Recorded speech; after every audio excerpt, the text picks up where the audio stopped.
Welcome to the Peer Effect Postbag. I'm James Johnson, joined by Freddie Birley. We ask for your questions, and Freddie and I are going to tackle them together. These aren't theoretical case studies, it's the stuff keeping you up at 2 a.m. Let's get answering. Welcome to the Peer Effect Postbag. This is where we answer your questions. I'm James Johnson. I'm Freddie Birley. Welcome. This is exciting. How's your week been? What have you been up to? I have had one of the most social weeks in a long time, and that not even through planning. It felt like a whole quarter's worth of sort of events, evening commitments, all hit 1 week. I gotta say, I feel quite tired. Yeah, I can't do it.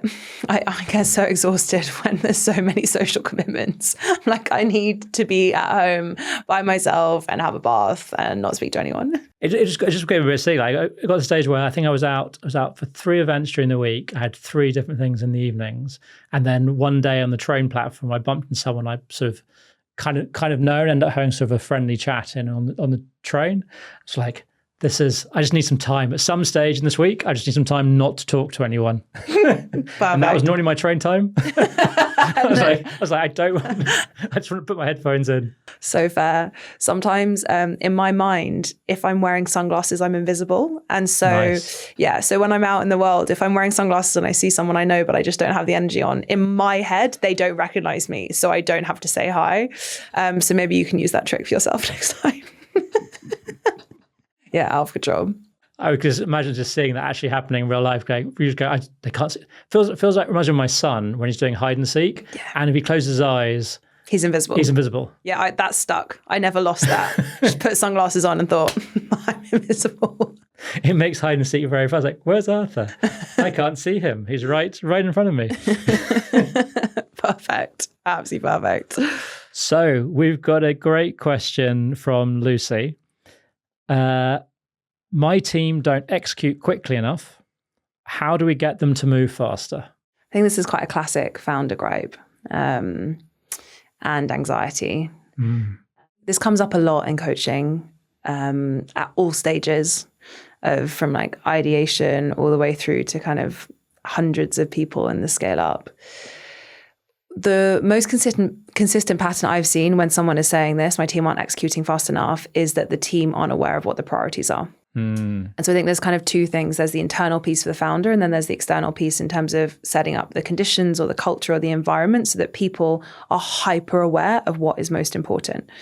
So big picture, when people are like, my team aren't moving fast enough, we think structurally about like, how have you architectured your culture so that it's set up to create alignment and clarity and awareness. So that can be everything from, have you got a clear vision?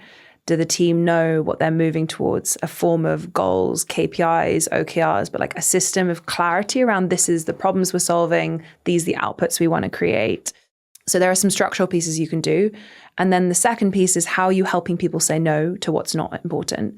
So how do you get your team to be really discerning around what they do and don't spend their time on? Because ultimately, I generally think you've hired typically like capable, smart, hungry hustlers, especially early stage of startup building. And so sometimes especially in the earlier stages, people can be kind of Sami knives. Like they're often good at lots of things. Maybe they're not like really focused experts. And so that can also lend itself to, they can do loads of things, and so they spread themselves quite thin. So I think it becomes even more essential to be like, how are we prioritizing? What are the key things and outputs that we want to create? So yeah, in my experiences, if your team is not executing fast enough, it's because they're not aware of what's absolutely essential. And then I often hold up a mirror, like, where are you spread too thin? Where are you not executing on what's most essential? Where are you not owning the stretchy, harder goal? And that's when it becomes really interesting, because as the founders start to focus on what's essential and let go of what's not, when the founders start to push themselves to focus on the things that maybe not as good at, but they know they need to be focusing on, when they upskill and they up level, you generally see that lift in the team. But what do you see? I mean, I agree. I think it's a founder and a team thing. I think I've said this before, sort of, if I ask my clients, what's the bigger problem? Is it you or the team? If they say it's them, then often it's the team. If they say it's the team, it's often them. Yes. Yes. I do think the biggest gift that you can give your team is that intentionality rather than being responsive. And so if the team I agree. I think step one is always look at yourself and go, how can I be doing this better? And I think one is being intentional rather than responsive, because if you're being responsive, you force your whole business to be responsive. So how good are you about holding that clarity, planning, making sure everyone's clear, like what the next 3 months will look like as much as you can so that the team can operate at speed?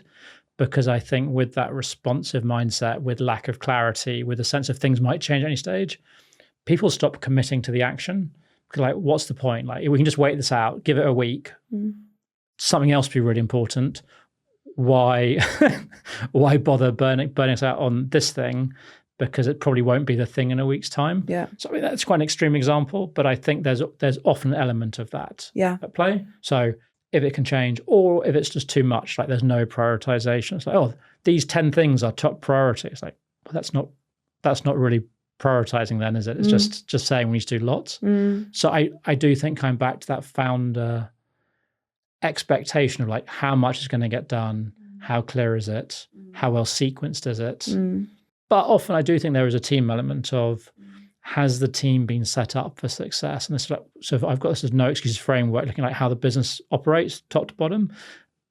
And part of that is like just acknowledging that often people have stepped up to management and they've not been managed before. They might have been top performers, or you've got people coming in from outside managing differently. I think you can manage differently, but I think it's really useful to have a framework that everyone understands and everyone uses as the benchmark, because the management is tricky and people often aren't very good at it.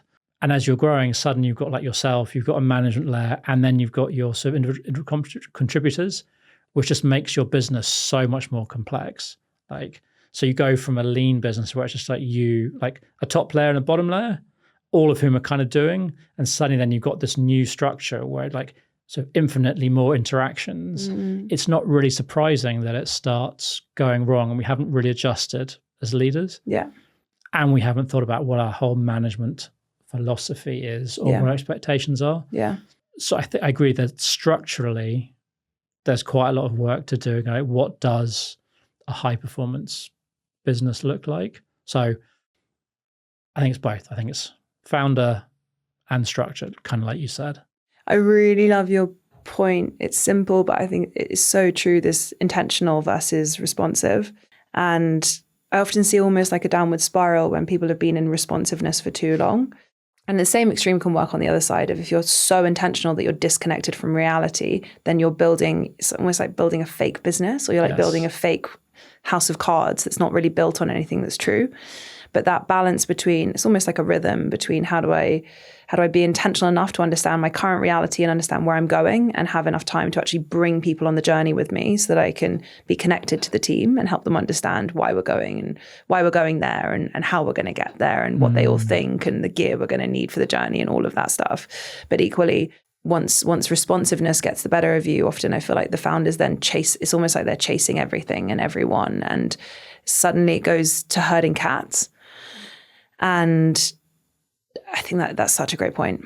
And I think when I think about the clients I work with, probably same for you, I really like working with founders who tend to drift too much into responsive. Because something I find very good is helping them get to intentional, have a simple plan. And actually that responsiveness can often be driven by a sort of a tendency towards action. And I really like action-oriented founders. But it's important to see how that action orientation taken too far can be dangerous for themselves, for the team, for the business as a whole. And actually, if you can balance that action orientation with like time to reflect, time to do, that can be a really great combination. Because I do think there are some founders who are more prone to the intentionality and planning and less towards action. That can also be dangerous, you say, because then you're just a bit action paralysis. They're not happening. I think I'm less effective with those founders because I feel it's hard to push them towards action. I know other coaches are good at sort of that side of it. So I think it's also, again, going back to something previously, like, so a good match in terms of understanding where you are, in terms of where you as a founder might tend to drift towards. Completely. And it also with this idea of like, how do I get my team to move faster on this point? I sometimes come back to like slow is smooth and smooth is fast. And the intentionality is the slowing down, which sometimes people can feel like, if I don't have time to plan, I don't have time to be intentional. I don't have time to gather my team. They just need to get it and they just need to move faster. And there's this, in some ways, when I get it, because it's the anxiety that's driving, we just need to get there. But it's often the anxiety in the founder that's preventing them from communicating what they want to see in a way, or even owning what they want. Like sometimes they're scared of owning what they see as true because it means they have to own it and that's vulnerable. And so they just hope their team are going to answer the questions for them so that they don't have to worry about being wrong in their opinions. And so they can often be quite a bit baked in, but creating those pockets or those windows for intentional planning and reflection and consolidation so that you can act with more weight and gravitas and clarity, the team then feel that. And they trust it more. And they're like, oh, you've got two hands on the wheel again. And things start to shift. I think it's a really good point, though, that sort of like almost giving away control of it. It's like, it can be quite, sometimes you do it deliberately, sometimes you do it accidentally. It was like, oh, well, I'll respond to what my clients want. I'll respond to what my team want. I'll respond to what my investors want. You kind of outsource authority. Outsource authority. And particularly when you're busy, you're outsourcing authority and planning. It's like, it's just actually easier to be responsive and go, okay, I'll just organize my time based on what's urgent, which essentially is abdicating all sense of responsibility and ownership. And that we said, like, no time to plan. For me, that is the time when you most need to plan because you need to get back in control and back on top. And it doesn't even have to take that long, but it can feel like a massive task when you're out of control. Totally.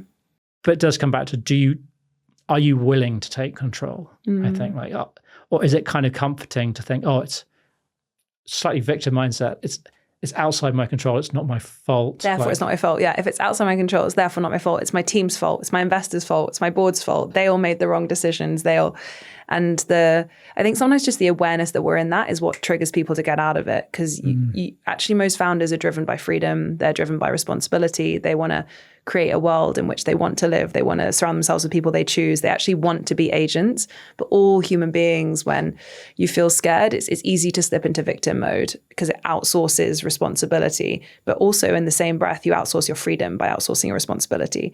And that's sometimes when I feel like when founders become aware of that, they then click into like, oh, fuck, I don't want to be like that. That's not what's going on here. This is my company. I want to have two hands back on the wheel, and it reinstigates that responsibility in them. Yeah. And then reconnects them to their business. Exactly. I think giving up control is both comforting the short term, but also does disconnect you from your business because it's no longer your business.